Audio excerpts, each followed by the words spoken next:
be so. Do not pit spirituality against sensuality. Ang tunay na spiritualidad, hindi puro pagtitimpi at pagde-deny ng senses mo. Inilagay yan for your enjoyment. It is a gift. And in fact, the senses are also doorways to the spirit. At yan, hindi tayo dapat nagagalit. Your bodily system goes awry when you get angry. Nagkakasira-sira, nagkakawasak-wasak. Ang nervous system, electrical and chemical balances of your body, naiiba kung nagagalit ka. Kaya may ibang nagagalit, they become, sabi nila, temporarily insane. Nakakapatay. Traffic altercation, nakakabaril ka ng kapwa, tapos makukulong ka forever.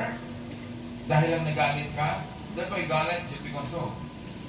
Then your bodily system, including your soul, gets damaged when you stay angry.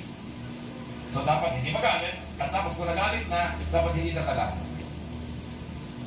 Yan sabi sa Bible, do not go to bed while you're still angry. Do not let the sun go down on your anger, which means, huwag mong patagalin yan. Pero yung merong nagdaramdam sa inyo, 7 taon na, gusto niyo bang tumapak kayo sa tamtas sa kung yung alisin sa talampakan nyo ng 7 taon? Ito yung naglalakad kayo, kumikirot, tumabaon, nagnanana.